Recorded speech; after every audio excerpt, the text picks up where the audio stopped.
So, how to build and protect a clothing brand. Hi, my name is Adediran. I'm a digital specialist lawyer focused in intellectual property, marketing, technology, and media. I run Pail Solicitors, which is a law firm about 100 meters from here. I've been practicing law for over 20 years, sadly. Well, no, I enjoy it. I have a passion for law, and I've had my own firm for 11 years, specializing in a specific area of internet law and IP. So today I'm going to talk to you about brands and how to build and protect clothing brands in particular. I wrote the first published internet law textbook in the UK related to IP and business in 2002. So the reason I'm going to talk about brands is that you're all here to do business. Whether you are here to meet retailers, manufacturers, distributors, suppliers, your ultimate aim is to make money, to sell your products and services, hopefully make a profit. So when a business trades in a market, it wants to do its best to communicate the value of its products and services to remain competitive. Can anybody tell me the difference between marketing and sales? The answer I'm looking for is sales is a one-on-one thing. So when you're selling, you have a face-to-face, you're trying to sell to a person directly. When you're marketing, there's a distance.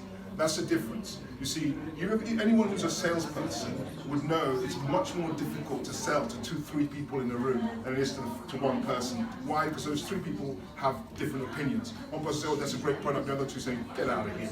So that's the thing, it's about the distance. Marketing has different typical elements. There's no personal contact usually between the person selling and the customer. This is key in terms of, what we're discussing today, which is branding. We live in a time where purchases don't involve personal contact with the customer. Advertising, PR, and image are therefore king. You have to establish trust very, very quickly. So, in other words, brand building and marketing are of crucial importance. Doing it your way, like Frank Sinatra, is essential for your business success. It fuels more innovation, creativity, which is advantageous to the entire cultural ecosystem. So, I've decided to take the time to come and talk to you today because of the importance of the subject. Intellectual property is essential in protecting branding. Brands guarantee the quality of the product or service. Do you recognize any of these brands? Yeah. All of them. Yeah. Why do you recognize them? Because they invest hundreds of millions every year to make sure that you recognize them. They do that to build goodwill and reputation in their brand so that if anyone should ever copy it, they'll be able to prove infringement easily. Those are the most significant assets to any corporate business, and they should be to your small business. Okay, why do I need brand strategy? So this is the why. We talked about the what, this is why. I have my own successful brand, so I know what it takes to build a brand. Brand strategy is critical. You don't plan to fail to. So you have to plan your marketing strategy, have a vision. It is far more challenging to maintain your vision when you're 100 people than when it's just you. What is the brand for my business? Who are my ideal customers? How do I want to be different from everybody else? Remember that fashion, like other businesses, is noisy. How will you get ahead of the noise? You have to be passionate. You have to be incredibly passionate. Even if you're sitting in a room with a tin of baked beans in a shack, you have to be thinking of your ideal customer already. If you don't think ahead, you're going to get lost along the way. It would be helpful if you define your brand identity clearly. Enter stage left, intellectual property protection. So, what are the different ways you can build your brand identity? It's all there, but probably the main one for fashion would be influencers, bloggers, vloggers. Don't do it on a bootstrap. If you can go out and get a loan, 10, 20,000 pounds, get that loan. Don't get your mates in a room or in the park to take pictures as models. get professional models, get professional photographers, get professional lawyers, get accountants. Do it properly. You have a much better chance of making a splash in the market and actually being successful. Different types of intellectual property protection protect different types of intellectual property. So, what is intellectual property? Basically, governments have decided that creativity is very important to the business ecosystem. And in order to get creatives like you to get more creative, they're going to give you monopoly rights to your creativity so that you can monetize your creativity and prevent other people from copying you, giving you that virtual monopoly that allows you that crucial scarcity. You know what happens when you limit supply? You can increase your price. So, trust me, I'm a lawyer, I know. So, let us talk about intellectual property. The most important types of intellectual property for you guys, designers, is a trademark. Once you can identify your trademark, identify your vision, then it's much easier to protect your products. So if anyone copies your product, first of all, they're going to think twice, because they know this is Anne's handbag. Everybody knows that's Kim's style skirt. Everyone knows that. Then, you know, okay, Moschino, much better known. But everybody knows, oh, Moschino likes to have fun with his clothes. Everyone knows that looks like a Moschino, that looks like a Versace. That's the whole point. They build their brand first. So, what is a trademark? I'm keeping this talk very high level. I'm not going into the legal aspects of it. I'm keeping it very general.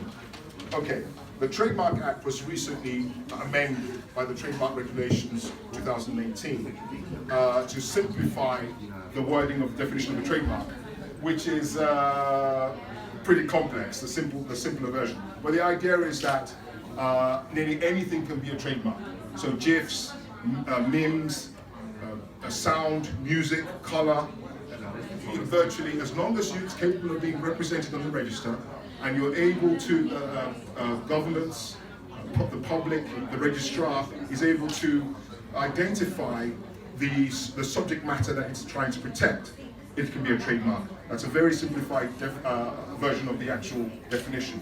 Also, the packaging of the goods, the get-up of the goods can be protected. Now, if you are selling a handbag, it's not just a handbag. You sell the way it's packed, the bag it comes in. It can all be protected. But what's the best way of protecting that? So, I've talked about the definition of trademarks. I'm not going to talk about the unregistered trademarks or that, because it's complicated. We don't need to know that at this level. What I'm trying to get across is the importance of protecting your ideas, and that's it. Because if you can't protect your ideas, you will not be able to monetize them properly. It would just be another person trying to sell a skirt or bag or jewelry. So those are the categories of marks that you can register, but I've already discussed that. Next slide, please. So, the application procedure. I'm not going to talk about the application procedure because it's straightforward. You can go and look at that yourselves. But the important thing is what I'm still trying to get over. The key thing here is being able to understand your vision, your brand, what it is you're trying to get across. If you can't do that, then you can't make an effective registration. It's not going to be effective. People are going to be able to get around it. People like me are going to run rings around you. It has to be specialized. It has to be, and that's why you come to IP lawyers, not because you can't fill out a form. So let's talk about copyright and design rights, and then you'll be glad it'll be over. Copyright and design rights becomes a close second to trademarks. So a copyright protection protects generally literary, musical, artistic, and dramatic works. So we're only concerned with artistic works. To have copyright, there are two key things. The work must be capable of artistic craftsmanship. Next slide, please. Artistic craftsmanship, and we have something called the expression. Lawyers call it the expression ideas dichotomy. So, what is the expression ideas dichotomy? Hands up, anyone who knows what that is. Expression ideas. Okay. an expression of the idea is what's protected. The idea itself is not protected. So anyone can make a hat with a bun at the top, but if you can make a hat with a bun at the top that spins around, that's an expression of the idea. So just because you've seen something subliminally on the high street and you decided you're going to make the same thing, as and it's more or less the same idea, and then you say, oh, well, I've got a copyright. You do not have copyright. Okay, so go back to that because that's quite important. All right, so these are examples of different types of works. So you have jewelry, you have a hoodie, and you have a plain raincoat. Okay, which have all been subject to case law, by the way, but we're not going to talk about that. So, hands up anyone who thinks those raincoats are capable of copyright. I would say. Yeah, they're not capable of copyright. The reason why is because there's no artistic craftsmanship to a raincoat, and that's been subject of a plain raincoat. Hands up anyone who thinks that's capable of copyright. Yes, because I'm not sure if it's what it is, whether it's a computer graphic, but you can tell that that's artwork. Someone that's created that artwork. It's not just a hoodie, which is commonplace. So that would be capable of copyright. It would also be capable of design right. Hands up anyone who thinks jewelry would be capable of copyright. Yes, it will. It will be capable of copyright and design right. So how do you exploit that intellectual property? We have something called licenses and assignments. A license is when you give the licensee a limited permission to use your work. So you qualify it. There are a number of different ways you can qualify it. An assignment is when you just hand it over and say, okay, this is the whole lot. There you go. The difference is with trademark licenses, you have to register the transfer. There are lots of other differences, but we're not going to get into that. Right, so you'll be glad it's over. Okay, I'll just quickly whiz through design rights. Design rights are, they have unregistered and registered. The reason why I'm going to talk about this is because it's a myth amongst expert PR people that you don't need to design, you don't need to register your design. You just simply send it to yourself and put a symbol on it. That's not correct. We have registered and unregistered designs. Unregistered designs are capable of automatic protection, but you've got to make, if you don't register it within a year, then you lose it because it has to be novel. The other thing is you have 15 years protection. The last 5 years, you have to register, you have to license it to whoever asks you for a license. If you register an unregistered design, then you have 25 years. Okay, so registered designs, you can register a two-dimensional work under a register. You cannot have design right, unregistered design right for a two-dimensional work. Only a three-dimensional work. What is two-dimensional? What is three-dimensional? Take a wine glass. The drawing of the wine glass is two-dimensional. The photograph of the wine glass is three-dimensional. That works the same for dress, for boots, for whatever it is.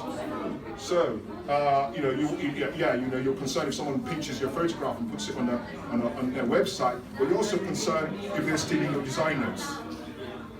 So, I'll go back to that one because I just want to end on this note.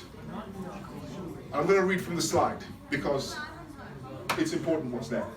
Identify your niche in the market. Think about your brand vision, specific brand guidelines. This is the most important thing, brand guidelines. The reason why these companies are making fortunes is not because they're stupid. They know they know the importance of branding, okay? Identify your target buyers, identify your geographical market, design a name and a logo. Don't just, I'm going through rebranding myself. Don't just sit down and I'm paying a company in San Francisco for doing that. Why am I doing that? Because I know that what they're going to come up with is going to be much better than what I can come up with, or me and my sister are going to sit in a room and come up with. So, pay for it. Choose a price point for your garments. Whether it's eco-friendly work you're going for, whether you're going for the cheaper side, you're going for the middle market, high street, you're going for the Burberrys I like to wear, or stuff like that. You need to identify your target market. Where are you going for? And pay marketers, designers, models, even lawyers, we need to eat too. So you need a budget of between 10K and 20K at least to start. Get a loan from a bank, use a credit card. I'm not being flippant. If you don't have that sort of money lying around, I don't really, maybe you should think twice about how you're going to start a business. You can't avoid understanding the way the law can help you protect and capitalize your intellectual property. You have to be able to prevent others from stealing your work. The reason why is because they're going to dilute your reputation or they're going to piggyback off your business. Either way, you're going to be out of business. Thank you very, very much for listening. Understand IP, more control over your work, more profit. I'm Adediran. I wish you the very best of luck and thank you very much for listening. Thank you.